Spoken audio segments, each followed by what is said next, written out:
Hello बच्चों, nuclear chemistry में कल हम उसका बेसिक देख चुके हैं, ठीक है। उसमें तुम क्या कॉज है रेडियो एक्टिविटी का वो देख चुके हो, है ना। और जो बेसिक रेडियो एक्टिविटी है या न्यूक्लियर केमिस्ट्री है वो देख चुके हो। एक जो कॉमन चीज़ तुमने उसमें देखी है वो ये है कि every radio active disintegration is accompanied by either of the two, ठीक है। या तो बीटा पार्टिकल निकल रहा होगा या फिर अल्फा पार्टिकल निकल रहा होगा। हालांकि कल हमने दो और भी पढ़े थे, के electron capture and positron emission, वो रेयर होते हैं, उसकी बात हम ज़्यादा नहीं करेंगे। Will just talk about alpha beta particles. और अल्फा और बीटा पार्टिकल्स जब निकलते हैं तो they are always accompanied by gamma rays. तो यहाँ पे मैंने रेज लिखा है तीनों को, अल्फा बीटा गामा रेज। मैं पहले भी कल भी बता चुका हूँ कि अल्फा बीटा को हम रेज भी कह सकते हैं, क्योंकि they basically are a stream, that particular thing is a stream of alpha or beta particles and they are high speed, like high speed moving particles, ठीक है ना। हाई स्पीड से मूव कर रहे होते हैं वो लोग, गॉट इट। तो दे एक्ट लाइक अ रे, है ना। तो रे भी बोलते हैं कहीं कहीं पे, इट्स नॉट इनकरेक्ट, लेकिन करेक्ट वुड बी कि अल्फा और बीटा को पार्टिकल कहा जाए और गामा को रेस कहा जाए, ठीक है। तो सबसे पहला लिखो इसमें प्रॉपर्टीज ऑफ, ठीक है। सबसे पहले लिखो प्रॉपर्टीज ऑफ अल्फा बीटा और एंड गामा पार्टिकल, ठीक है। Properties of alpha beta and gamma particle, ठीक है जी। तो सबसे पहले, ओ बाबा यहाँ रहो भाई, तुम काहे इतना फुदक रहे हो भाई, ठीक है। तो सबसे पहले प्रॉपर्टी की बात करते हैं, क्या प्रॉपर्टी है, ठीक है। Then we will talk about which particle we are talking about, alpha beta और gamma, and then any remark, ठीक है।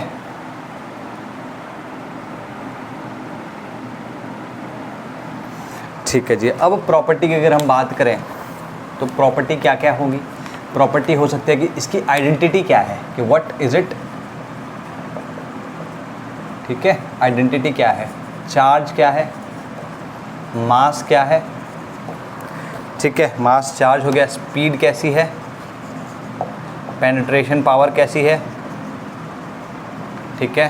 पेनिट्रेशन पावर या आयोनाइजेशन पावर,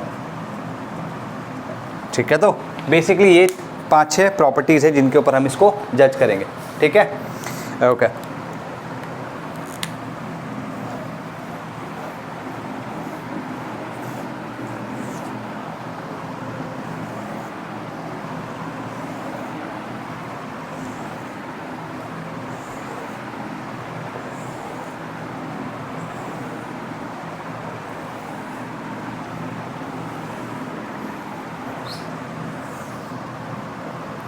ठीक है। तो प्रॉपर्टी की अगर हम बात करें, फर्स्ट इज आइडेंटिटी।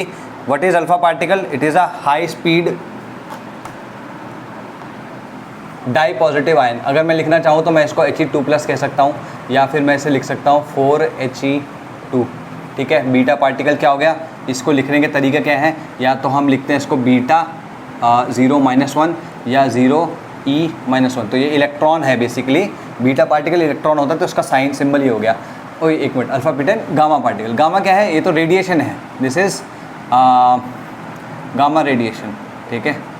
रेडिएशन है, गामा रेडिएशन है, तो इसकी आइडेंटिटी क्या होती है, H से हम इसको आइडेंटिफाई करते हैं, ठीक है। तो H से हम इसको आइडेंटिफाई करते हैं, गॉट इट। अच्छा ओके, नाउ चार्ज, ठीक है। चार्ज इस पर क्या होगा, इस पर 2E चार्ज होगा, इसमें -E चार्ज होगा, ठीक है। नेगेटिव E चार्ज होगा, E इज वो 1.6 × 10⁻19 और -E मतलब -1.6 × 10⁻19, इस पर 0 चार्ज है। मास इसका होता है 4 यूनिट्स, 4 AMU कह सकते हो तुम। इसका होता है 9.1 × 10⁻31 kg। और ये जो है यहाँ पे गामा रेडिएशन, ठीक है। अगर तुम, चलो ठीक है छोड़ो, गामा रेडिएशन इसका मास 0 होता है, हालांकि तुम कैलकुलेट कर सकते हो यूजिंग डी ब्रोगली वेवलेंथ, ठीक है। और स्पीड, इसकी स्पीड होती है c/10, ठीक है। c क्या होता है, द स्पीड ऑफ लाइट, ठीक है। c/10 के ऑर्डर की होती है, इसकी होती है वेरी क्लोज टू c, और ये तो सी के इक्वल ही होती है क्योंकि ये तो रेडिएशन है, ठीक है। पेनेट्रेशन पावर, देखो पेनेट्रेशन पावर यूँ समझो जिसकी स्पीड जितनी ज़्यादा होगी, ठीक है, वो उतना ज़्यादा पेनेट्रेट, मतलब यूँ समझो कि जैसे अगर मैं इसी दीवार पे या क्या कहते हैं इसी बोर्ड पे एक लेट से ये मार के देखूँ ऐसे, और लेट से मैं एक लोहे की गेंद, छोटी सी बॉल, कंचे देखे ना, मार्बल, एक लोहे की मार्बल को बहुत हाई स्पीड से फेंक के मारूं तो क्या होगा, ये तोड़ के अंदर जा सकता है कि नहीं, या बंदूक से मारूं तो क्या होगा, ये फाड़ के चला जाएगा इसको। तो जिसकी जितनी ज़्यादा स्पीड होगी वो उतना ज़्यादा पेनिट्रेट कर सकता है, दैट्स द पॉइंट। तो ठीक है, तो इसकी सबसे कम स्पीड है तो इसकी जो पावर है वो मिनिमम है, इसकी मैक्सिमम और ये इंटरमीडिएट हो गया, ठीक है, इंटरमीडिएट, ठीक है। आयनाइजेशन पावर का उल्टा है क्योंकि इसके ऊपर चार्ज है, जिसके ऊपर चार्ज नहीं होगा वो आयनाइज नहीं कर पाएगा। तो चार्ज इसके ऊपर सबसे ज़्यादा है तो मैक्सिमम ये होगा, ये मिनिमम होगा या ज़ीरो कह सकते हैं, और ये नहीं ये ज़ीरो नहीं होगा क्योंकि it can also provide energy to the electron to get out of the atom, और यहाँ पर ये अगेन ये दिस विल बी इंटरमीडिएट, ठीक है। तो इसमें ये ध्यान रखना है कि particle with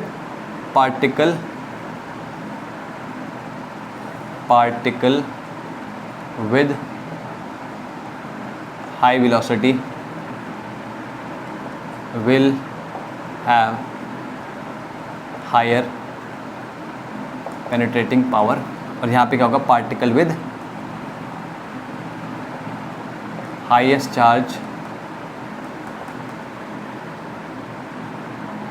will have highest ionising power, ठीक है। क्लियर होगी बात, तो ये तुम लिख सकते हो, got it. Now we can move on to the next thing कि अगर अल्फ़ा बीटा पार्टिकल्स निकल रहे हैं तो पेरेंट, अच्छा वो पेरेंट भी नहीं बताया, यूँ समझो जो न्यूक्लियस अल्फ़ा या बीटा पार्टिकल एमिट कर रहा है हम उसको पेरेंट पार्टिकल कहते हैं या पेरेंट एटम कहते हैं, और जिसमें वो चेंज हो रहा है उसे हम डॉटर एलिमेंट कहते हैं या डॉटर न्यूक्लियस कहते हैं, ठीक है जी। ये तुमने हाल कर ही लिया होगा, ठीक है। तो let's move on to next. लिखो इसमें हेडिंग डालो, changes caused by the emission of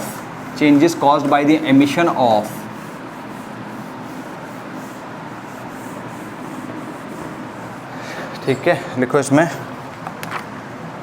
changes caused by the emission of alpha beta and gamma particles. तो बेसिक लेवल पे देखो, जैसे यहाँ पे मान लो तुम्हारे पास x है, x को मैंने कल भी बताया था हम लिखते कैसे हैं, a और z, ठीक है। इसने मान लो x number of alpha particles और y number of beta particles emit कर दिए, ठीक है। x नंबर ऑफ, अच्छा चलो ठीक है, पहले ऐसे एक एक करके करते हैं। यहाँ पे फर्स्ट ले लो अल्फ़ा पार्टिकल के,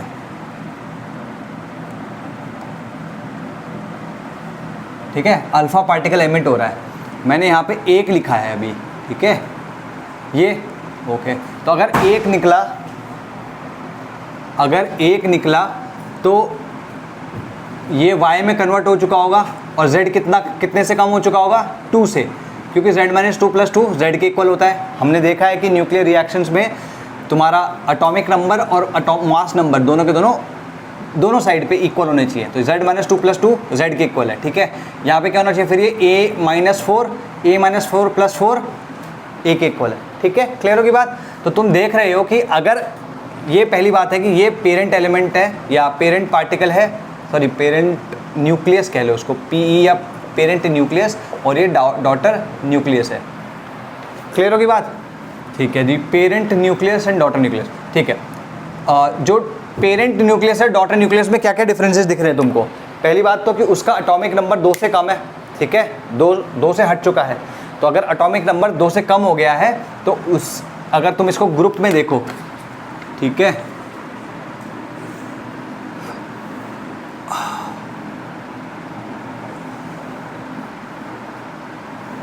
ठीक है, मान लो इस एलिमेंट की हम बात कर रहे हैं, चला लो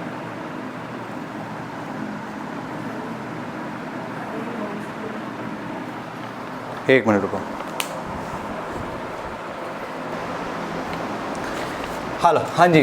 तो अगर मान लो ये पीरियड है तुम्हारा कोई भी 1 2 3 कोई सा पीरियड हो सकता है, और ये तुम्हारा एलिमेंट है x, ठीक। तो अल्फा पार्टिकल जो होगा वो इससे 1 और 2 ग्रुप पीछे होगा। यहाँ पर तुम्हारा y आएगा। क्लियर होगी बात? तो तुम कह सकते हो बाय एमिशन ऑफ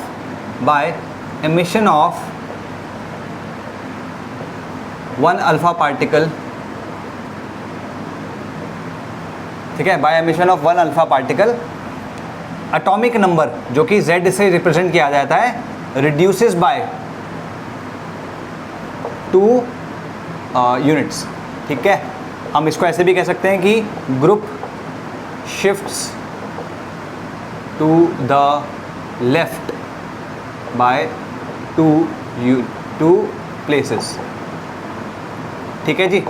ओके, अगर हम मास नंबर की बात करें तो मास नंबर A से रिप्रेजेंट किया जाता है। ये क्या आता है? रिड्यूसेस बाय कितने, यहाँ पे दिख रहा है 4, रिड्यूसेस बाय 4 यूनिट्स। क्लियर होगी बात? अच्छा, अब बात करते हैं हम तुम्हारे बीटा पार्टिकल की। बीटा पार्टिकल में वही A X Z, ठीक है, और यहाँ पर Y आएगा, और यहाँ पर हमने एक बीटा पार्टिकल रखा है जिसको भाई इलेक्ट्रॉन से भी रिप्रेजेंट कर सकते हो।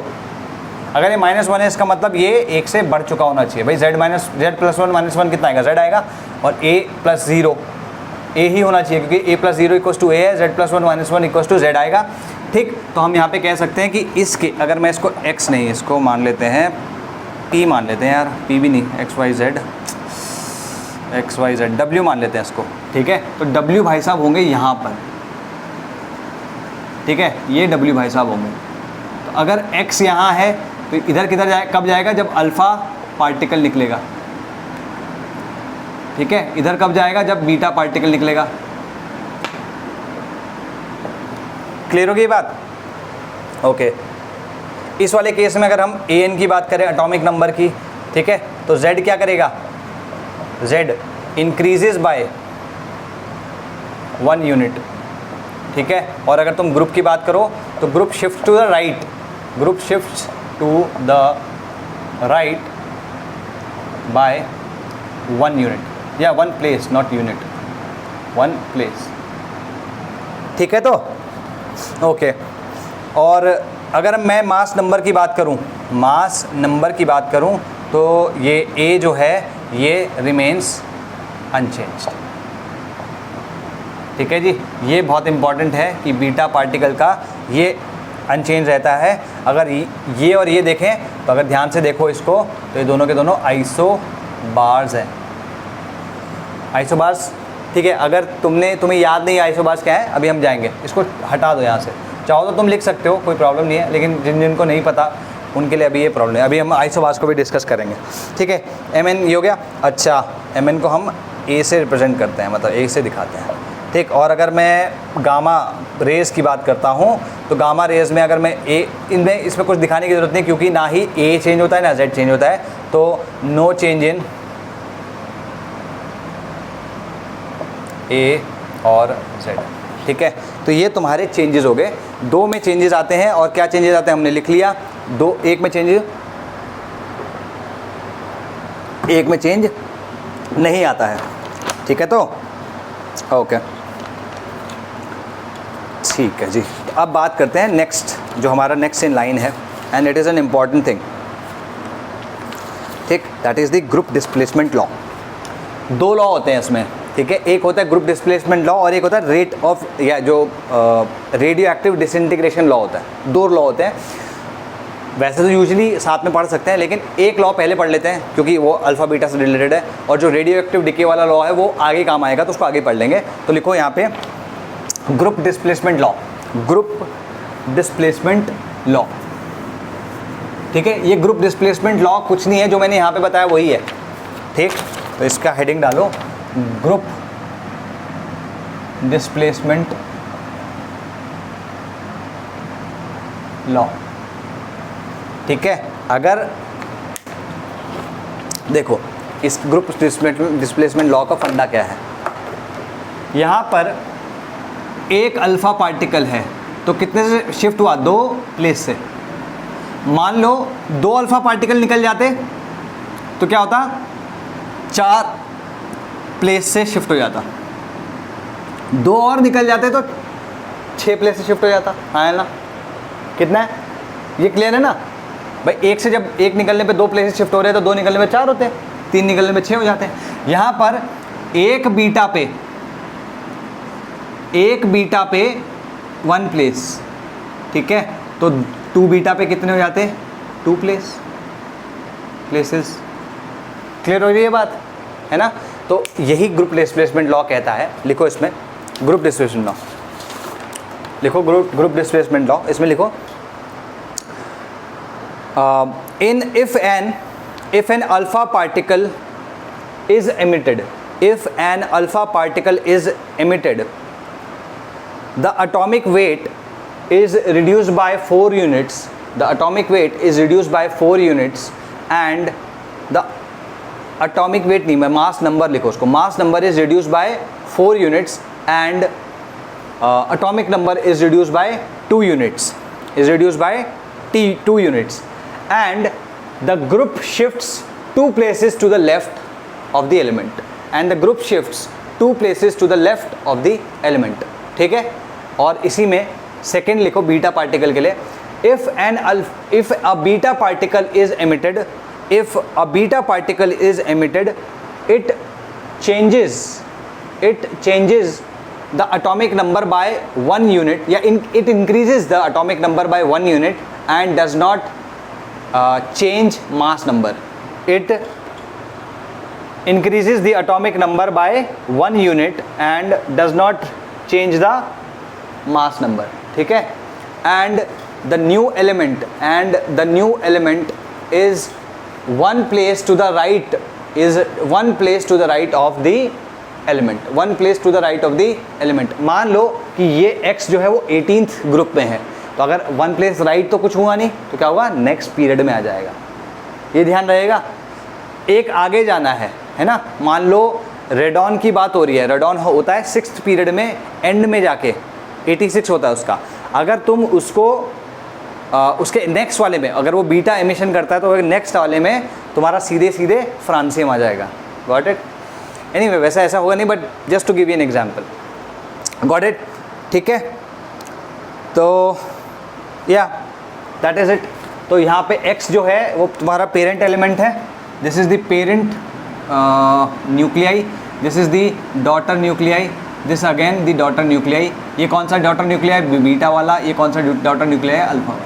एनीवे तुम ये वाला जो मैंने पीरियड का एक काइंड ऑफ एक रिप्रेजेंटेशन दिया है, तुम इसको भी बना सकते हो यहाँ पे, ठीक है। यहाँ पर तुम और पीरियड्स भी और ग्रुप्स भी डाल सकते हो इस तरीके से, ठीक है। क्लियर होगी बात। नेक्स्ट लेट्स टॉक अबाउट कि अगर एक से ज़्यादा निकले तो कितने का शिफ्ट होगा। तो हम ऑलरेडी देख चुके हैं कि भाई जितने निकलेंगे, अच्छा इसमें इसी में लिख लो चलो इसको, ठीक है। द नंबर ऑफ प्लेसेस, इसमें नेक्स्ट करके नोट करके लिख लेना, द नंबर ऑफ प्लेसेस या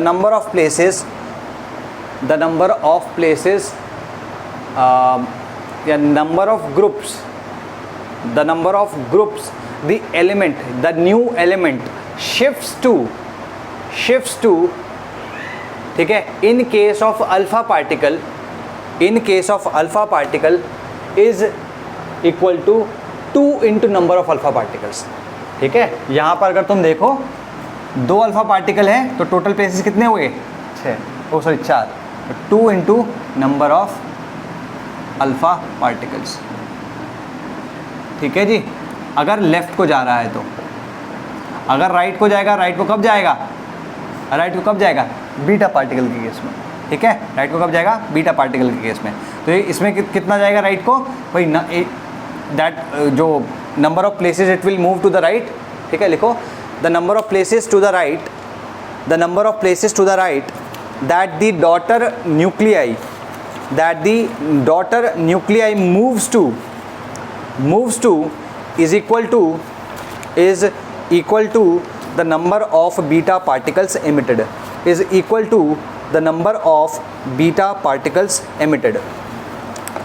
ठीक है, तो क्लियर होगी ये बात? ठीक है, अब बात करते हैं determination of number of alpha and beta particle. अभी तक तो हम देख रहे थे आइसोलेशन में कि सिर्फ अल्फा पार्टिकल निकल रहे हैं, अभी हम फिर उसके बाद हमने देखा कि सिर्फ बीटा पार्टिकल्स निकल रहे हैं, और गामा रेस जो है वो तो अल्फा बीटा गामा तीनों के साथ निकलेगी, अल्फा बीटा गामा तीनों के साथ निकलेगी, ठीक है, सॉरी अल्फा बीटा दोनों के साथ निकलेगा, तीनों के साथ, ठीक है। Gamma rays will be will accompany alpha and beta particles, वो तो है ही, मतलब ट्रू है, ठीक। अच्छा, ओके, नाउ अगर अल्फ़ा भी निकल रहे हों और बीटा भी निकल रहे हों तब क्या होगा? तो लिखो इसमें determination of number of alpha and beta particles, determination of number of alpha and beta particles emitted, ठीक है। तो कैसे डिटर्मिन करेंगे? ठीक है, determination of alpha beta particles emitted, ठीक है, एमिटेड। चलो जी, मान लो कि तुम्हारे पास एक एलिमेंट है, ठीक है, एक न्यूक्लियस है,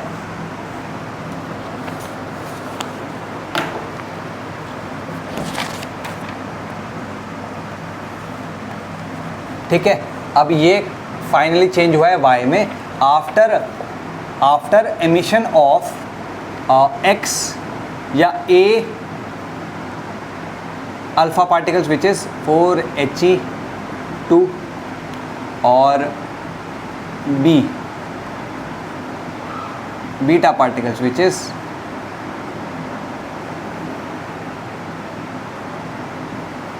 are we clear about this? ठीक है जी।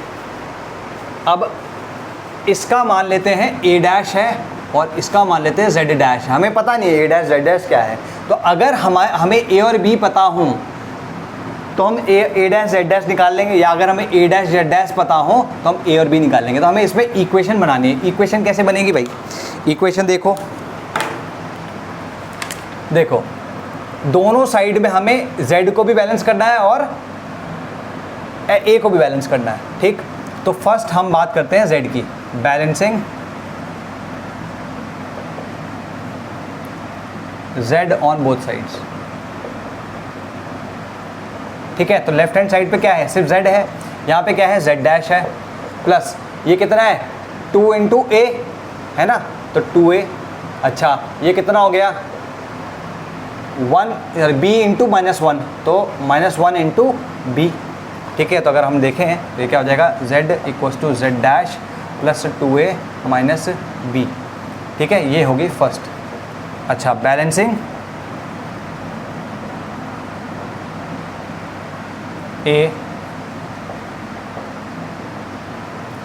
अब a भी दोनों साइड में इक्वल होगा, यहाँ पर तो a है लेफ्ट हैंड साइड में, राइट हैंड साइड में क्या है? a डैश प्लस ये हो गया 4a प्लस यहाँ कितना है? 0 है, तो 0 इंटू बी, ठीक है। इसको अगर मैं लिखना चाहूँ तो कैसे लिख लूँगा? a equals to A dash plus 4a, ठीक है। तो यहाँ पर हमें a और a डैश पता होता है, z और z डैश पता होता है, तो मैं इसको डायरेक्टली लिख सकता हूँ that small a is equals to a minus A dash upon 4,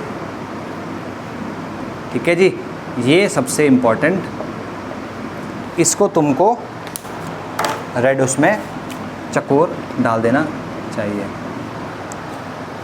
ठीक है। तो अच्छा, अगर तुम्हारा ए आ गया तो इसको डाल दो, इसमें क्या आ जाएगा? ये z equals to Z dash, या putting a equals to a minus A dash upon 4 in equation 1, ठीक है। z minus Z dash plus 2 into a minus A dash upon 4 minus B, ठीक है। तो z माइनस जेड डैश हो जाएगा। अच्छा, b को इधर ले आते हैं, इसको इधर ले आते हैं, तो b अगर इधर आ जाएगा तो z डैश माइनस z आ जाएगा यहाँ पे, और plus a minus A dash upon 4 2 आ जाएगा, ठीक है। तो क्लियर होगी बात? तो तुम्हारे पास a भी आ गया और b भी आ गया, ये तुमने निकाल दिया है भाई, तो इसमें तो कुछ भी बचा नहीं। Got it? ठीक है जी। तो x और y दोनों के दोनों आगे, इसमें सॉल्व कर सकते हो तुम, सब कुछ हो गया, balancing assuming x number of particles, ठीक है। ये यहाँ पे तुम लिख सकते हो ए अल्फा पार्टिकल्स निकले थे, बी बीटा पार्टिकल्स निकले थे, हमने ऐसे अज्यूम किया और ए और बी निकाल लिया। जैसे जैसे ए और बी निकल जाएगा तो तुम्हारा ये हो जाएगा। इसका शॉर्ट तरीका क्या है वो बताता हूँ, एक क्वेश्चन करेंगे लेकिन उससे पहले ही कोशिश करते हैं। जैसे यहाँ पे अगर तुम देखोगे कभी भी, ठीक है, तो सबसे पहले क्या करना, अल्फ़ा की ये ए की वैल्यू जानने की कोशिश करना है कि नंबर ऑफ़ अल्फ़ा पार्टिकल्स कितने हैं, ठीक है। कैसे जानोगे, इन दोनों को सम लेके सॉरी डिफरेंस लेके 4 से डिवाइड कर देना। वैसे तो फॉर्मूला यही है लेकिन वर्ड्स में बोलूँगा शायद ज़्यादा रहेगा ध्यान। इन दोनों का डिफरेंस लेके डिवाइड कर देना 4 से, तुम्हारे नंबर ऑफ़ अल्फ़ा पार्टिकल्स आ जाएंगे। तो जितने अल्फ़ा पार्टिकल्स आएंगे उसको 2 से मल्टीप्लाई करोगे तो उतने से तुम्हारा z कम हो चुका होगा, ठीक है। तो एक एग्जाम्पल लेते हैं, ठीक है, ये कर लिया तुमने नोट डाउन। ऐसा करते हैं, एग्जाम्पल यही लिख लेते हैं, ठीक है। कुछ एग्जाम्पल्स हैं मेरे पास में, let's talk about these examples, ठीक है। 232 thorium 90, it is getting converted into 208 82 pb। इसकी बात करते हैं। इसके लिए देखते हैं कि अल्फ़ा पार्टिकल्स कितने आ रहे हैं, ठीक है। अल्फ़ा पार्टिकल्स अगर तुम देखो तो मैंने क्या बताया, सब कुछ नहीं करना, सबसे पहले ए की बात करो, मास नंबर इन दोनों का डिफरेंस कितना आ रहा है, ठीक है। 232 माइनस 208 कितना है ये, इसके आउट टू बी 24। इसको क्या करना है, 4 से डिवाइड करना है, क्या आ गया 6। तो 6 अल्फ़ा पार्टिकल निकल चुके हैं। अगर 6 अल्फ़ा पार्टिकल निकल चुके हैं तो 90 में से कितने माइनस होने चाहिए, 12, ठीक है। मतलब जो सिर्फ अगर अल्फ़ा पार्टिकल्स निकले होते तो 12 से कम होता। 90 माइनस 12 कितना होता है, 78। तो ये 78 होना चाहिए, लेकिन है कितना, 82। इसका मतलब 4 से बढ़ गया है, 4 से बढ़ गया कि नहीं बढ़ गया, है ना। 4 से ये बढ़ गया कि नहीं बढ़ गया, ठीक है। तो वो कैसे पता चलेगा 4 से, देखो इन दोनों का जो डिफरेंस आया, ये 6 अल्फ़ा आ गया, इसको 2 से मल्टीप्लाई कर दो, माइनस इन दोनों का जो डिफरेंस है उससे माइनस कर दो, 8 इक्वल्स टू 4 बीटा पार्टिकल्स। ये थोड़ा सा कॉम्प्लिकेटेड लग रहा होगा, लेकिन थोड़ी सी आदत डालोगे तो ये देख के हमेशा पता चल जाएगा। जैसे अगर तुम देखो, होना तो इसका 12 से का था, it should have decreased and by 12 units, लेकिन ये कितने यूनिट से डिक्रीज हुआ, 8 से। इसका मतलब 4 यूनिट से बढ़ गया, है ना। लाइक अगर मैं 10 कदम आगे जा रहा हूँ और 2 कदम पीछे आ जा रहा हूँ तो टोटल कदम कितने बढ़े, 8 ना। उसी तरीके से कि ये 12 यूनिट्स पीछे तो आया लेकिन 4 यूनिट्स आगे बढ़ गया, तो टोटल यूनिट्स का डिफरेंस कितना आ गया, 8 का, है ना। तो 4 इस तरीके से पता चल गया। सेम वे अगर मैं तुम्हें बाकी और भी दे दूँ, जैसे एग्जाम्पल के तौर पर 237 neptunium 93, this gives you 209 bismuth 83, ठीक है जी। बाकी then there is 238 uranium 92 gives 206 pb 82,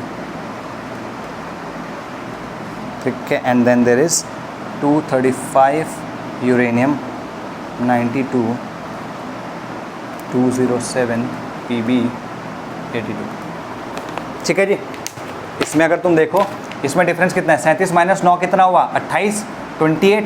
तो अल्फ़ा पार्टिकल्स कितने हो गए, 28/4 विच इज़ 7 अल्फ़ा पार्टिकल्स, ठीक है। अगर 7 अल्फ़ा पार्टिकल्स है तो कितने से रिड्यूस होना चाहिए, 14 से, ठीक है। तो बीटा कितने हो जाएंगे, 14 माइनस इन दोनों के बीच में डिफरेंस कितना है, 10 माइनस 10 कितना आएगा, 4, ठीक है। तो अल्फ़ा बीटा पार्टिकल्स आ गया 7 and 4, ठीक। इस केस में देखो 28 और 238 माइनस 32 आ गया, तो यहाँ पे 8 अल्फ़ा पार्टिकल्स कितने होंगे, 32/4 विच इज़ 8 अल्फ़ा पार्टिकल्स, ठीक है। और बीटा पार्टिकल्स कितने होंगे, अगर 8 है तो 16 से डिक्रीज़ करना चाहिए, लेकिन कितने से डिक्रीज़ किया, 10 से। इसका मतलब बीटा कितने हो गए, 16 माइनस 10 6, ठीक है। यहाँ पे अगर देखो 235 और 7 कितना हो गया, 28 मतलब alpha particles equals to 28/4 which is equals to 7। और अगर 7 से कम हुआ है तो जो एटॉमिक नंबर है वो 14 से कम होना चाहिए ना, 2 इंटू अल्फ़ा पार्टिकल्स, ठीक है। तो 14 से कंप्लीट पीछे जाना चाहिए था या डिक्रीज़ होना चाहिए था। यहाँ पे कितने से डिक्रीज़ हो रहा है, 10 से। तो बीटा पार्टिकल्स क्या हो जाएगा, 14 माइनस 10 इक्वल्स टू 4, ठीक है। तो यहाँ पे समझ में आ गया ये। इसी तरीके से तुम किसी भी क्वेश्चन को कर सकते हो जो ऐसा हो, ठीक है, जेई में भी कहीं ना कहीं ये छोटे मोटे क्वेश्चंस आ ही जाते हैं कैसे भी करके, ठीक है। तो इस पर ज़्यादा I mean you definitely have to put your head into it, लेकिन बहुत बेसिक चीज़ें हैं और बहुत सिंपल सी चीज़ें हैं, गॉट इट। अच्छा, अब हम बात करेंगे रेडियो एक्टिव डिसइंटीग्रेशन सीरीज़। वो ये रेडियो एक्टिव डिसइंटीग्रेशन सीरीज़ क्या है? देखो भाई, अगर मान लो कोई एक्स एलिमेंट है, ये डिके किया भाई, या तो अल्फ़ा पार्टिकल निकल रहा होगा या बीटा पार्टिकल निकल रहा होगा या दोनों निकल रहे होंगे, यहाँ से वाई बना, तो हम क्या ज्यूम करते हैं कि ये रेडियो एक्टिव था, अनस्टेबल था, तो ये डिसइंटीग्रेट करा और वाई में चेंज हो गया और यहाँ पे रिएक्शन रुक जानी चाहिए, है ना, न्यूक्लियर रिएक्शन यहाँ पे रुक जानी चाहिए। लेकिन होता अगर ऐसा हो कि वाई भी अनस्टेबल है, वाई भी अनस्टेबल है और रेडियो एक्टिव है, तब क्या होगा? Then it will get converted into let's say W, ठीक है। अगेन अगर ये फिर डिसइंटीग्रेट कर गया तो ये और भी, इनफैक्ट डब्ल्यू लिखना सही नहीं रहेगा, डब्ल्यू तो टंगस्टन का मैंने पहले भी लिखा है एक बारी, let's write it A as B, है ना। तो ये तब तक होता रहेगा जब तक कि तुम्हारे पास फाइनली एक stable non radio active nuclei ना आ जाए, न्यूक्लियस ना आ जाए। क्लियर होगी बात? दोबारा बोल रहा हूँ, अगर बेसिक है, अगर कोई भी रेडियो एक्टिव अनस्टेबल एलिमेंट या न्यूक्लियस है, ठीक है, वो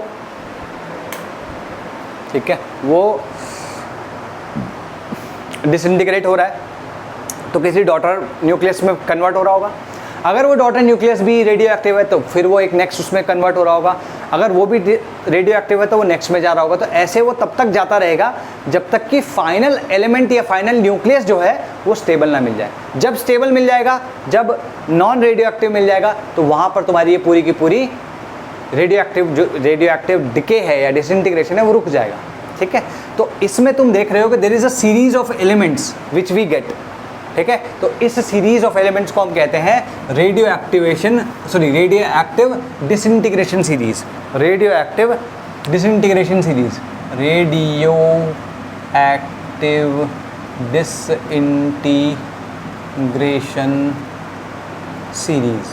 ठीक है जी। इसको RDS भी कहते हैं। ये वो वाला RDS नहीं है, रेट डिटर्मिनिंग स्टेप वाला, ये कैपिटल RDS है, ठीक है। तो इसमें लिखो if parent element is radioactive, इस चीज़ को लिख लो, if parent element is radioactive, if parent element is radio active,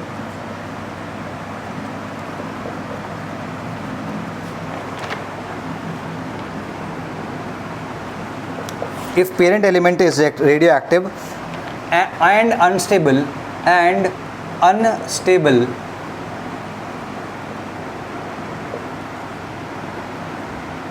and unstable it will disintegrate into a daughter element, it will disintegrate into a daughter element, ठीक है। and if that daughter element is also radioactive,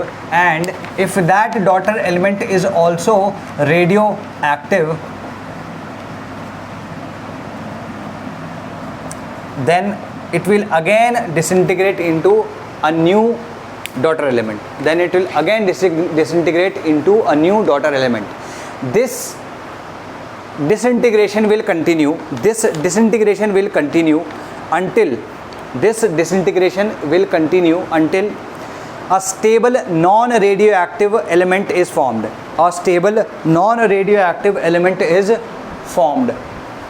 ठीक है जी, clear है? ठीक, okay. तो ये पता चल गया कि भाई इसका रीज़न क्या है। अब डिसइंटीग्रेशन सीरीज़ की डेफिनेशन लिख लो। और सीरीज़, भाई ये सीरीज ऑफ एलिमेंट्स है, इसी को हम डिसइंटीग्रेशन सीरीज़ कह रहे हैं, ठीक। तो लिखो disintegration a series of elements obtained from unstable radioactive element to stable non radioactive element. एक सीरीज ऑफ एलिमेंट्स है जो कि एक अनस्टेबल रेडियोएक्टिव एलिमेंट से स्टेबल नॉन रेडियोएक्टिव एलिमेंट तक मिल रही है, दैट इज कॉल्ड RDS, ठीक है। अच्छा, अब यहाँ पर मैं कह रहा हूँ कि ये जो सीरीज़ है, 4 सीरीज़ है हमारे पास, और एक सीरीज़ 4n कहलाती है, एक 4n+1 कहलाती है, एक 4n+2 कहलाती है, एक 4n+3 कहलाती है, ठीक है। तो 4n+2, 4n+3, इसका मतलब क्या हुआ? तुम भाई जो हम यहाँ पे रेडियो एक्टिव डिके की बात कर रहे हैं वो अल्फ़ा पार्टिकल्स या बीटा पार्टिकल से हो रहा है। Beta particles do not affect the mass number या ए को वो अफेक्ट नहीं करते, ठीक है। They only affect the atomic number which is Z. उसको अभी किनारे करो। अफेक्ट कौन करता है मास नंबर को? जेड, ए को अल्फ़ा पार्टिकल, ठीक है। अगर एक अल्फ़ा पार्टिकल निकलेगा तो कितने यूनिट से कम होगा? 4 यूनिट से, 4 यूनिट से, ठीक है, 4 यूनिट से। और 2 निकलेंगे तो 8 से, 3 निकलेंगे तो 12, 4, 16, 5, 20, ठीक है। क्लियर होगी ये बात? तो ये जो 4n+ ऐसे करके लिखा है, ये तुम्हें बताता है कि अगर हम उस एलिमेंट को, जो भी एलिमेंट है, जैसे ये एलिमेंट है, इसके मास नंबर को 4 से डिवाइड करें तो क्या आएगा? अगर रिमाइंडर 0 आता है तो हम इस सीरीज़ का बोलेंगे उसे, रिमाइंडर 1 आता है तो इस सीरीज़ का, रिमाइंडर 2 आता है तो इस सीरीज़ का, रिमाइंडर 3 आता है तो इस सीरीज़ का, ऐसे करके। क्लियर हो गया? तो इस सीरीज़ कैसे डिसाइड हो रही है? 4 से तुम डिवाइड करोगे तो रिमाइंडर क्या आ रहा है? 0 आएगा तो ये, 1 आएगा तो ये, 2 आएगा तो ये, 3 आएगा तो, ठीक। अच्छा, अब दूसरी चीज़ ये है कि ये x है और ये y है। अगर मान लो इसमें एक अल्फ़ा पार्टिकल निकलता है, देखो बीटा पार्टिकल के निकलने ना निकलने से मास नंबर पे कोई फ़र्क नहीं पड़ेगा। क्लियर होगी बात? लेकिन अल्फ़ा पार्टिकल के निकलने से ही पड़ेगा, है ना। तो यहाँ पे अल्फ़ा पार्टिकल 1 निकला, 2 निकला, 3 निकला, तो अगर मान लो ये 4 से कम्प्लीटली डिविजिबल है, मतलब इसका रिमाइंडर जो है वो 0 आ रहा है, तो इसका रिमाइंडर भी तो 0 आएगा कि नहीं आएगा, है ना। इसका एग्जांपल लेते हैं, जैसे ये देखो, इसकी बात करो, ये क्या है? थोरियम 232, इसको 4 से डिवाइड करो, कितना आ रहा है? 20, 32, तो ये 4 से पूरा का पूरा डिवाइड हो रहा है, इसका रिमाइंडर 0 आ रहा है। तो कौन सी सीरीज़ को बिलोंग करना चाहिए? इस सीरीज़ को। ये करता ही नहीं करता वो अलग बात है, बट इसको करना चाहिए नहीं करना चाहिए? कूल। अच्छा, इसको देखो 208 को देखो कितना है? ये भी 4 से डिविजिबल है। अगर मैं इसमें अल्फ़ा पार्टिकल्स देखूँ तो कितने? 6 अल्फ़ा पार्टिकल निकल रहे हैं ना, है कि नहीं? और बीटा पार्टिकल्स भी निकल रहे थे। तो हम देख सकते हैं कि जिस सीरीज़ की हम बात कर रहे हैं उसका जो पेरेंट एलिमेंट है या फर्स्ट एलिमेंट है वो भी 4 से पूरा डिविजिबल होगा, और उसका लास्ट एलिमेंट भी पूरा 4 से डिविजिबल होगा। इसकी अगर हम बात करेंगे तो इसके फर्स्ट एलिमेंट में भी 1 रिमाइंडर आएगा, इसके लास्ट एलिमेंट में भी 1 रिमाइंडर आएगा, और बीच के जितने एलिमेंट्स हैं उनमें भी 1 ही रिमाइंडर आएगा। जैसे इसकी बात करो 237, तो 237 में देखो 236 में एक पूरा जाएगा, एक इसका रिमाइंडर आ रहा है। इसमें देखो, इसमें भी एक रिमाइंडर आ रहा है, तो दोनों में एक एक रिमाइंडर आ रहा है, ठीक। क्लियर होगी बात? इसी तरीके से तुम इसको भी देख सकते हो, इसको भी देख सकते हो। तो इसमें लिखो आगे, when mass number of any element of the series, first हो या लास्ट हो या बीच का हो, ठीक है। When mass number of any element of the series is divided by 4, we get a remainder equal to 0, 1, 2 और 3। वी गेट अ रिमाइंडर 0, 1, 2 और 3, ठीक है। If the remainder is 0 then it belongs to 4n series. If the remainder is 1 then it belongs to 4n+1, ठीक। If the remainder is 2 then it belongs to 4n+2. If the remainder is 3 then it belongs to 4n+3. इसका मतलब ये नहीं है कि तुम किसी भी एलिमेंट को पकड़ो, उसको 4 से डिवाइड करते चलो और बोलो कि सर ये तो 1, इसका तो रिमाइंडर 1 आ रहा है, ये तो इस सीरीज़ में आना चाहिए। नहीं, ऐसा नहीं है। कुछ पर्टिकुलर एलिमेंट्स इस सीरीज़ में बिलोंग करेंगे इसमें, और वो एलिमेंट्स हमें जानने की ज़रूरत नहीं है कौन से हैं, बस हमें देखना है कि पहला और लास्ट वाला कौन सा है, इस सीरीज़ का नाम क्या है, बाकी इसके बारे में जो इन्फॉर्मेशन है वो इतनी ही काफ़ी है, और ज़्यादा जानने की ज़रूरत नहीं है, ठीक है। क्लियर होगी बात? ठीक। और अगर रिमाइंडर 2 है तो 4n+2, रिमाइंडर 3 है तो 4n+3। इतना क्लियर हो गया? नेक्स्ट लिखो। अच्छा, पहले ऐसा करते हैं, इसको कंप्लीट कर लेते हैं। ये वाली जो सीरीज़ होती है इसको हम थोरियम सीरीज़ कहते हैं, ठीक है। थोरियम सीरीज़ कहते हैं इसको। तो ये थोरियम सीरीज़ ये वाली है। इसका पहला एलिमेंट होता है 232 थोरियम 90, और इसका लास्ट एलिमेंट होता है 208 Pb 82, पी भी हमेशा 82 होगा, ठीक है। ये नेपच्यूनियम वाली है, इसको हम बोलते हैं neptunium 237 NP, not NP 93 83 bismuth, और यहाँ पे क्या आएगा 209, ठीक है। ये वाला यूरेनियम कहलाती है और ये वाली एक्टीनियम कहलाती है, इसलिए क्योंकि दोनों में स्टार्टिंग एलिमेंट तो यही होता है यूरेनियम, एक में 238 होता है और एक में 235 होता है। अगर तुम देखो तो ये चारों के चारों जो मैंने एग्जांपल दिए यहाँ लेफ्ट में, वो सारे के सारे सीरीज़ वाले हैं, ठीक है। तो और एक्टीनियम मैं इसलिए बोल रहा हूँ क्योंकि एक्टीनियम, भाई इसको भी यूरेनियम नहीं दे सकते ना सीरीज़ को नाम, तो हमने एक्टीनियम दिया क्योंकि इसी सीरीज़ में आगे चल के एक्टीनियम बनता है। और ये क्या होगा, ये होगा PB 82 206 और ये आ जाएगा 207 PB 82, ठीक है।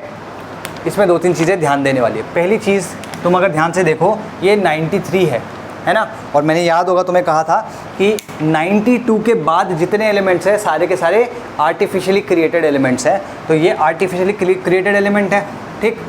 तो इसलिए इस सीरीज़ को हम कहते हैं आर्टिफिशियल सीरीज़, क्लियर। ये नेचुरल है, ये नेचुरल है, ये भी नेचुरल है। इसको तुम इस तरीके से भी याद कर सकते हो कि बाकी सारे के सारे PB आ रहा है, इसी का सिर्फ बिस्मथ आ रहा है ना। तो तुम्हें याद करने का तरीका भी मिल गया कि आर्टिफिशियल कौन सी वाली है जिसमें या तो नेपच्यूनियम से शुरू हो रहा है या बिस्मथ पे ख़त्म हो रहा है, क्लियर होगी बात। अच्छा, दूसरी चीज़ क्या है इसमें, और क्या बताने वाला था, ठीक है। इसमें कह सकते हो कि भाई ये वाला थोरियम वाला है और ये दोनों के दोनों यूरेनियम से स्टार्ट होते हैं, बाकी तीनों के तीनों PB पे ख़त्म होते हैं, गॉट इट, ठीक है जी। मास नंबर चेंजेस भाई, हाँ ओके यार, कुछ और तो बताने वाला था मैं, नेपच्यूनियम पता नहीं, कुछ अगर मेरे को याद आ जाएगा तो मैं बता दूंगा। अल्फ़ा पार्टिकल, अभी नंबर ऑफ अल्फ़ा पार्टिकल देख सकते हो तुम, पहले वाले में कितने हैं, सॉरी इसको ब्लैक से नहीं हम रेड से लिखेंगे।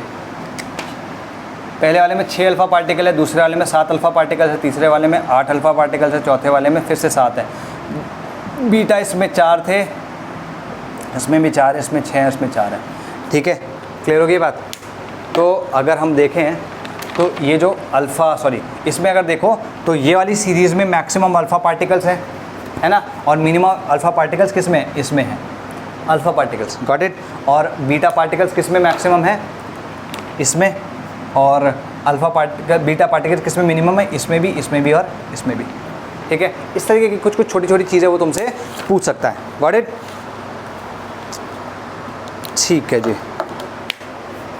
अभी भी मेरे को ध्यान नहीं आ रहा है, कुछ तो था यार, कुछ इंपॉर्टेंट सी चीज़ थी, एनीवे याद आएगा, मैं बाद में बता दूंगा। तो ये तुम्हारा रेडियो एक्टिव डिसइंटीग्रेशन सीरीज़ है, RDS है, ये ध्यान रखनी है। ये दोनों चीज़ें तुमको ध्यान रखना है, ये याद होना हो, ये तो तुम कहीं भी निकाल भी सकते हो अगर बहुत ही ज़्यादा ज़रूरत पड़ी, बट ये तीनों तुम्हें याद होने चाहिए। कौन सी आर्टिफिशियल है, कौन सी क्या कहते हैं ये कौन सी नेचुरल है, ये तुम्हें याद होना चाहिए, ठीक है। Now let's talk about the iso series. Iso series में तुम्हारे 11th में भी कवर कर चुका हूँ, I covered it in your mole concept, ठीक है। मोल कॉन्सेप्ट मैंने कवर किया था, हालांकि कुछ लोग उसको किस में कवर करते हैं, एटॉमिक स्ट्रक्चर में, ठीक है। मैंने उसे मोल कॉन्सेप्ट में कवर कर लिया था, लेकिन यहाँ पर ये सब बताना थोड़ा ज़रूरी है। इसको जल्दी से देखते हैं सारा कुछ, ठीक है। तो लिखो आइसो सीरीज़, ठीक है, आइसो सीरीज़। तो यहाँ पर भी हम क्या करेंगे, एक ऐसी बॉक्स बना लेंगे, ठीक है, ये बॉक्स बना लेंगे। यहाँ पे क्या है कि नाम क्या है, वो आइसो सीरीज़ में जो है उसका नाम क्या है, उसकी प्रॉपर्टी क्या है या डेफिनेशन क्या है, डेफिनेशन, ठीक है, डेफिनेशन डिफाइन, हाँ डेफिनेशन, ठीक है। और z के बारे में क्या कहता है, a के बारे में क्या कहता है, a माइनस z के बारे में क्या कहता है, और फाइनल उसका कोई एग्जाम्पल, ठीक है। हम इस तरीके से इसको लिख लेते हैं। लेते हैं। Got it? अच्छा, अब हम बात करेंगे कि एक एक करके, ठीक। इसका जो टेबल है तुम खुद से बना लेना या मैं देख लूँगा। चलो यार ऐसा करता, कोशिश कर लेते हैं इसको, या एक चलो एक बारी बना लिख लेते हैं। नेम सबसे पहला आता है तुम्हारा आइसोटोप, आइसोटोप या आइसोटोप्स। किन को हम आइसोटोप्स कहते हैं? जिनका Z सेम होता है, एटॉमिक नंबर इज सेम, ठीक है, एटॉमिक नंबर इज सेम। या इनफैक्ट दो याद करने के लिए तुम्हारा बेटर रहेगा सेम नंबर ऑफ प्रोटॉन्स। क्यों बोल रहा है ऐसा, अभी समझ में आएगा। सेम नंबर ऑफ प्रोटॉन्स, तो अगर सेम नंबर प्रोटॉन्स होगा तो ये क्या Z क्या हो जाएगा? सेम हो जाएगा। A डिफरेंट होगा डेफिनेटली, ये भी डिफरेंट हो जाएगा। अगर A भी सेम हो जाएगा तो सेम एलिमेंट हो जाएगा, कोई आइसोटोप की बात नहीं है। इसमें क्या लिख सकते हो तुम? 1H1 2H1 और 3H1, ठीक है। अच्छा, something is called, the next one is isotones. तो अगर तुम देखो यहाँ पे P है और यहाँ पे N है, तो यहाँ पे डेफिनेशन क्या हो जाएगी? सेम नंबर ऑफ न्यूट्रॉन्स, ठीक है। तो याद करने का तरीका हो गया, जिसमें न्यूट्रॉन्स सेम होंगे वो आइसोटोन्स होंगे, और जिसमें प्रोटॉन्स सेम होंगे वो आइसोटोप्स होंगे।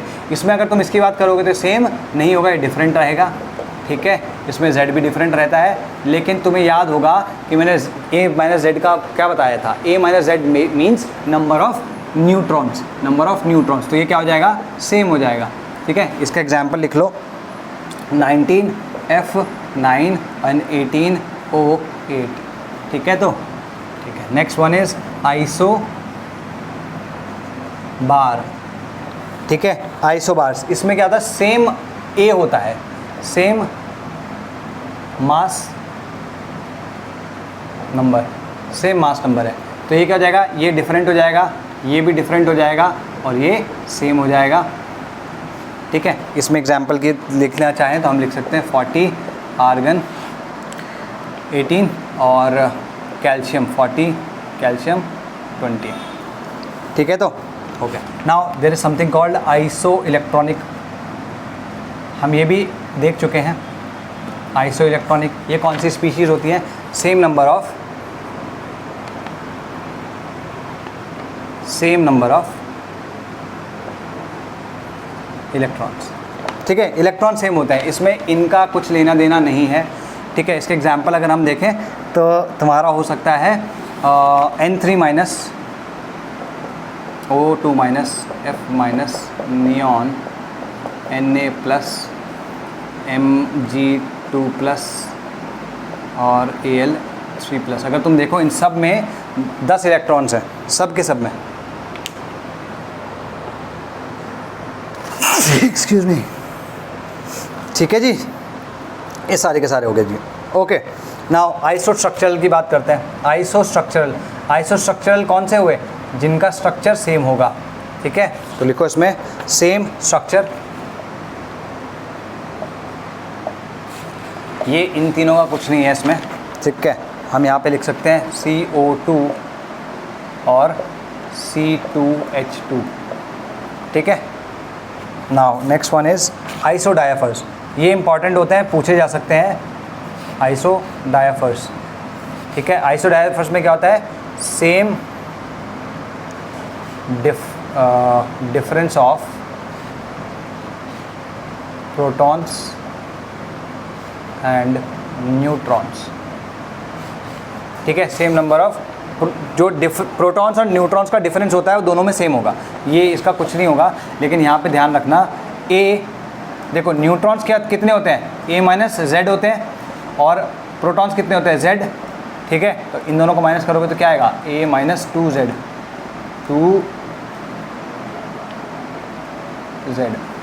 ठीक है।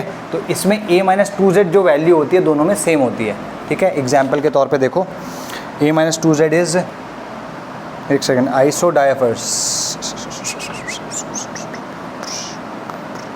19F9 और 39K19, ठीक है। अगर तुम देखो 19 माइनस 9 2 18 होता है, 19 माइनस 18 1, 39 19 2 कितना होता है? 38, 39 माइनस 38 कितना हुआ? 1। आइसोडायफर्स के बाद आ गया तुम्हारे आइसोस्टर्स, आइसोस्टर्स। ठीक है, आइसोस्टर्स क्या होते हैं? आइसोस्टर्स थोड़ा सा डिफरेंट है।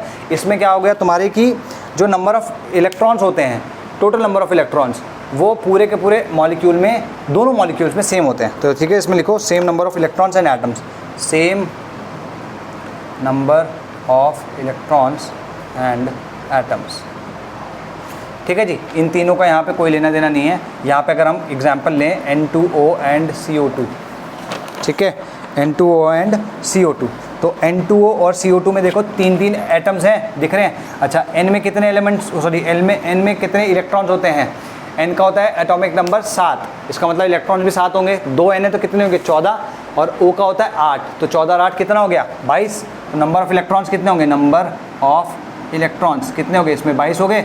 इसमें कितने आएंगे? कार्बन में कितने होते हैं? 6, ऑक्सीजन में 8, तो 8 दूनी 16, 16 और 6 22। तो यहाँ पे भी 22 आ रहा है। तो तुम देख सकते हो कि नंबर ऑफ इलेक्ट्रॉन्स भी सेम है, नंबर ऑफ एटम्स भी सेम है। ठीक है जी, क्लियर होगी? तो these are the examples of these. ठीक है, अब हम आइसोमर्स की बात कर सकते हैं, which is like I think the last portion of this today's class. कितना हो गया है हमारे पास? 51 minutes. I think we have enough time to complete today's lecture, जो भी हमने आज प्लान किया है। ठीक है जी,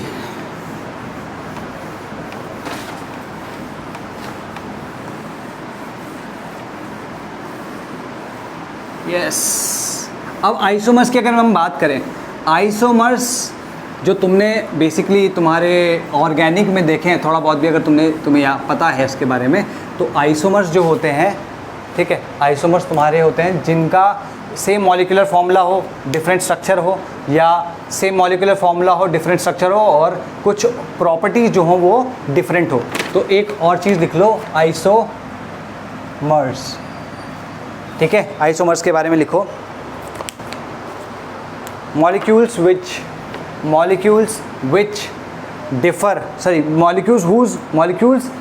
molecular or structural formula is same, and और लिख लेना, molecules whose molecular and or structural formula is same but have different properties। ठीक है, ये आइसोमर्स हो गए। तो न्यूक्लियर आइसोमर्स भी होते हैं कुछ। ठीक है, न्यूक्लियर आइसोमर्स होते हैं। ये क्या होते हैं? ये जो न्यूक्लियर आइसोमर्स हैं, ये क्या होता है? इनका सेम एटॉमिक नंबर होता है, सेम मास नंबर होता है, लेकिन इनकी जो प्रॉपर्टीज़ होती हैं या डिफरेंट हाफ लाइफ या जो रेट ऑफ डिसइंटीग्रेशन होता है वो डिफरेंट होता है। ठीक है, लिखो न्यूक्लियर आइसोमर्स एलिमेंट इसकी फॉर्मूला, इसकी डेफिनेशन लिख लो बस की, elements having same atomic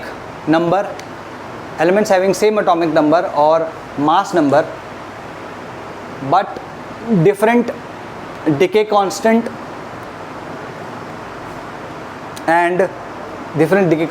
या डिफरेंट हाफ लाइफ। अभी तो डिके कांस्टेंट तुम्हारे लिए डिस्क्राइब ही नहीं किया।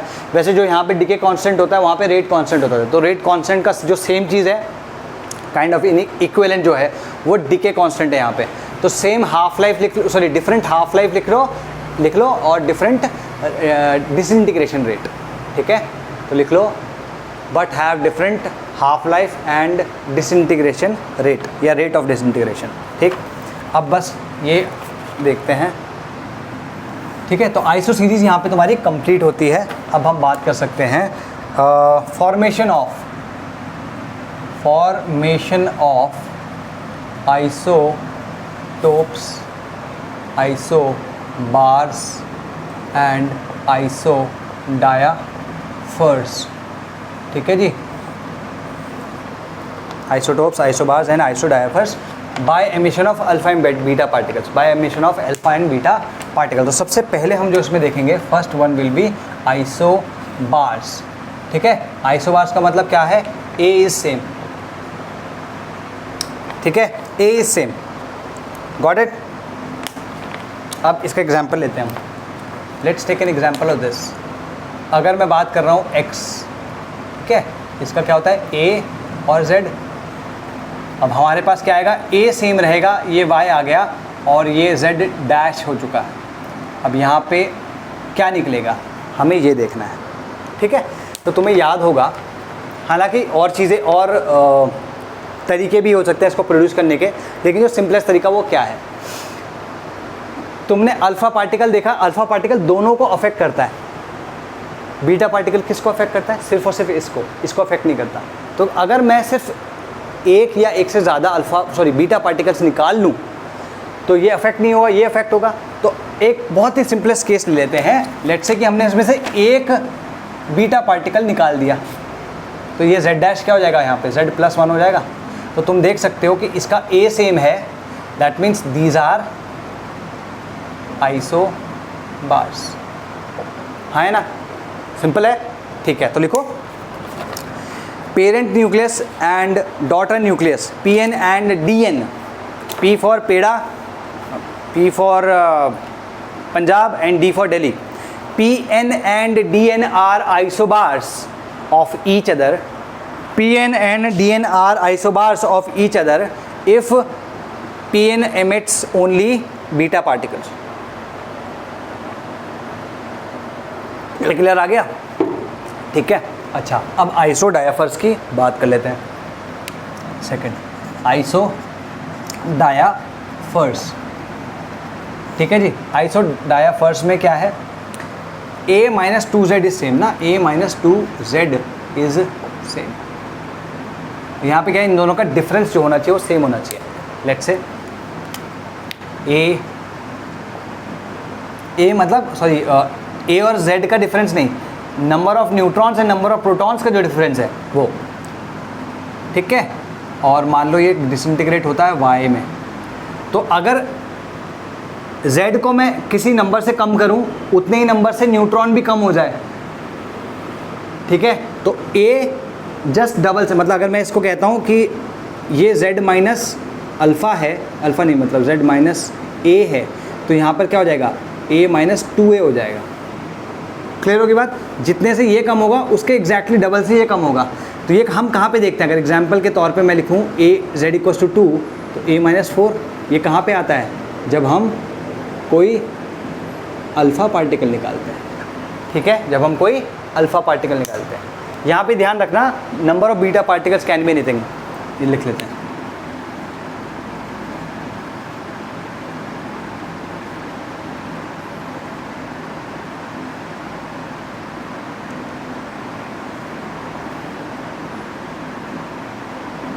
है ना, 1 हो सकता है, 2 हो सकता है, 3 हो सकता है, 4 हो सकता है, 5 हो सकता है, कितना भी।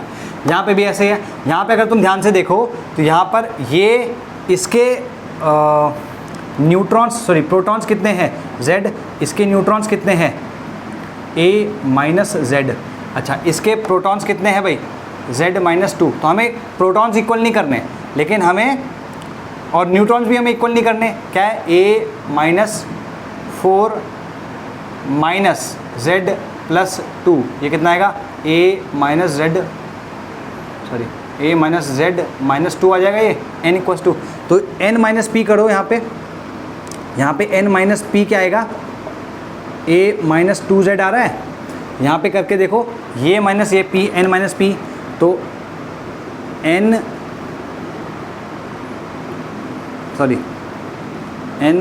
यहाँ पे क्या आएगा, a-2z, और एक में ये -2 है, ये +2 हो जाएगा, तो ये 0 आ चुका है। तो यहाँ पे भी तुम देख रहे हो ये a-2z आ रहा है, तो यहाँ पे भी n-p सेम है, यहाँ पे भी n-p सेम है, ठीक है। तो जब भी अल्फ़ा पार्टिकल निकलेगा तो ये अगर ये और ये दोनों के दोनों आइसो डायफर्स होंगे, parent nucleus and daughter nucleus दोनों के दोनों। और नंबर ऑफ अल्फ़ा पार्टिकल्स कितने भी हो सकता है, 1 हो सकता है, 2 हो सकता है, 3 हो सकता है, 4 हो सकता है, 5 हो सकता है, जितने भी निकले फ़र्क नहीं पड़ेगा जब तक कि सिर्फ वही निकल रहा है। अल्फ़ा पार्टिकल अगर निकलेंगे तो कितने भी निकले फ़र्क नहीं पड़ता, दोनों के दोनों एक दूसरे के आइसो डायफर्स होंगे। तो लिखो आइसो डायफर्स आर, नहीं ऐसे नहीं लिखो, इसमें लिखो क्या बोल रहा था मैं, हाँ, व्हेन पेरेंट न्यूक्लियस या Pn, when Pn and Dn,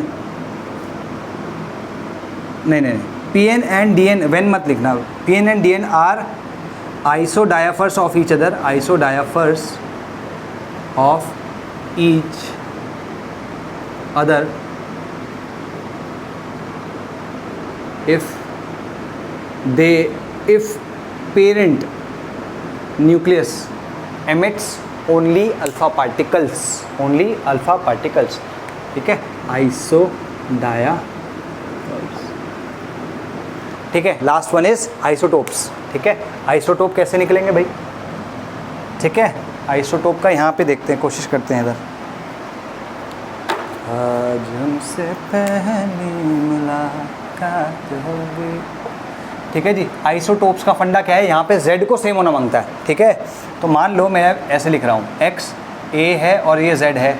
मान लो मैं कहता हूँ कि यहाँ पे भी x ही है क्योंकि यहाँ पे तो z है, ये a डैश है भी, ठीक है। a डैश कैसे आएगा, देखो अल्फ़ा पार्टिकल अगर निकलता है तो z जो है 2 से कम हो जाता है, a जो है कितने से कम हो जाता है, 4 से।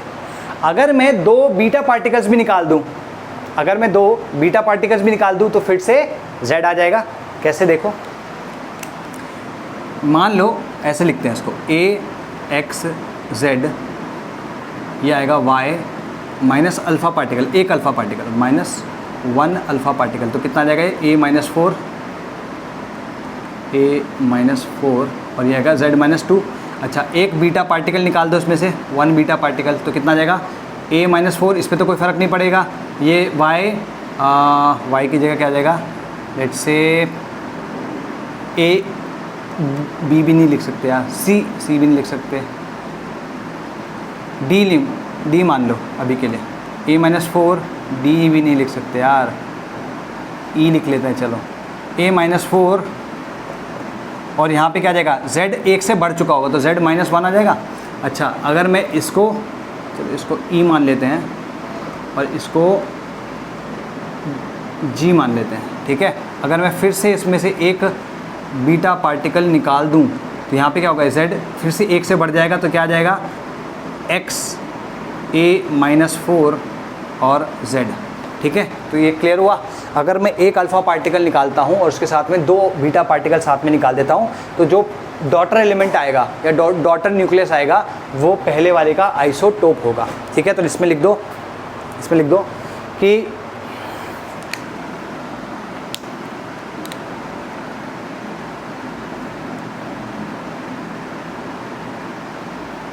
इसमें लिख दो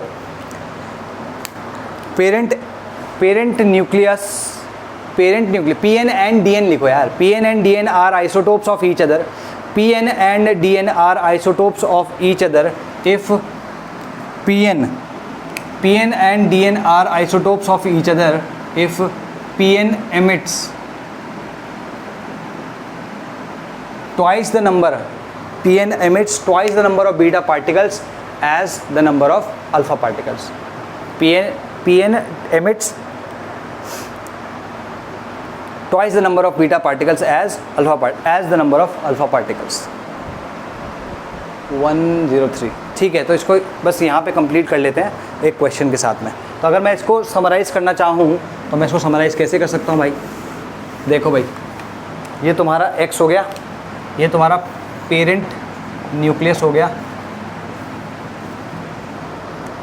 ठीक है। तो यहाँ पे क्या है, मान लो सिर्फ बीटा पार्टिकल है, ओनली बीटा, ये कौन सा होगा, ओनली अल्फ़ा, और यहाँ पे क्या होगा, 1 अल्फ़ा प्लस 2 बीटा, ठीक है। तो यहाँ पे क्या मिलेगा, हमें आइसोबार मिलेगा, यहाँ पे आइसोडायाफर मिलेगा और यहाँ पर हमें आइसोटोप मिलेगा। गॉट इट, ठीक है जी। तो ये क्लियर हो गया। अच्छा, और एक क्वेश्चन देख लेते हैं। हमारे पास क्या है, 235 है यूरेनियम, ठीक है। इसमें से हमने 5 अल्फ़ा और 4 बीटा है ना, 4 बीटा है क्या, 4 बीटा पार्टिकल्स निकाले और x बना। तो ये x क्या है, इसका क्या क्या बताना है, पहली बार उसने बोला कि नंबर ऑफ़ न्यूट्रॉन्स बताना है x में, दूसरा बोल रहा है किस सीरीज़ को ये एलिमेंट बिलोंग करता है। ये याद आया कौन सा सीरीज़ है, ये लास्ट वाला है ना, एक्टिनियम। लेकिन हम इसको निकालेंगे, कैसे पता करेंगे वो देखेंगे अभी, देखो। और फिर लिखा है ग्रुप नंबर है period and block of x. 3 चीज़ें पूछी है इसने। पहला देखते हैं भाई, पहला इसने बोला नंबर ऑफ़ न्यूट्रॉन्स उसने पूछा है हमसे सबसे पहले में, ठीक है। चलो, अगर 5 अल्फा पार्टिकल्स निकले तो कितने से कम होना चाहिए? 5 × 4 टाइम्स से कम होना चाहिए। तो x का अगर मैं लिखना चाहूँ तो x कैसे लिखेंगे भाई हम? -20 तो 215 आ जाएगा ये भाई। 235 में से 20 माइनस कर दो, ठीक है। बीटा पार्टिकल को कोई फ़र्क नहीं पड़ता तुम्हारे मास नंबर पे, तो 20 से कम कर दे 215 आ गया। अच्छा, अभी इसका 5 चौक 20 हो गया ना। अच्छा, इसका एटॉमिक नंबर कितने से डिक्रीज होना चाहिए था? 10 से, लेकिन 4 बीटा पार्टिकल भी निकले हैं, इसका मतलब 4 से बढ़ गया होगा, तो टोटल 6 से डिक्रीज होगा। यहाँ पे आएगा 86, है ना। 92 - 6 कितना हुआ? 86, ठीक है। 86 जो होता है वो होता है रेडॉन। 86 जो होता है वो होता है रेडॉन। क्लियर हो गया? तो x is basically radon only. Number of neutrons, number, अब इसका क्या है? a - z कर दे, तो a - z कितना होता है? 215 - 86 कितना हुआ ये? 14 और ये 129, ठीक है। सेकेंड वन इज़ क्या है? Second one series. किस सीरीज़ को बिलोंग करता है? 4 से डिवाइड करके देख लो ना भाई, इसको भी और इसको भी, किसी को भी कर लो। 4 से डिवाइड करोगे तो कितना आएगा? ये 4n + 3 है आ रहा है, तो ये 4n + 3 आ रहा है। करके देख लो, इसका भी डिनोमिनेटर नहीं, रिमाइंडर 3 आएगा, इसका भी रिमाइंडर 3 आएगा। थर्ड क्या है? Group number, period and block. भाई जब इसकी बात हो, रेडॉन किस में होता है? रेडॉन इज जो इनर्ट गैसेस वाला है, 18th ग्रुप। तो ग्रुप क्या हो गया इसका? ग्रुप इज 18, ठीक है। ग्रुप 18 है। 86 मतलब radon is in the 6th period, तो पीरियड इसका कितना हो गया? 6 हो गया। और ब्लॉक क्या हो गया? पी ब्लॉक, ठीक है। तो ऐसे करके तुम इसको सबको कैलकुलेट कर सकते हो, छोटी छोटी चीज़ें हैं। बाकी अपन एक सेकंड देख लेते हैं, बाकी अपन कल देखेंगे। Do I have radioactive disintegration? चलो ठीक है, बाकी अपन कल देखेंगे। We will start with radioactive disintegration tomorrow. और ये बेसिकली तुम्हारा फर्स्ट ऑर्डर रिएक्शन के इक्वल होता है, तो समझने में ज़्यादा समय भी नहीं लगेगा। चलो भाई, bye bye, tata, take care.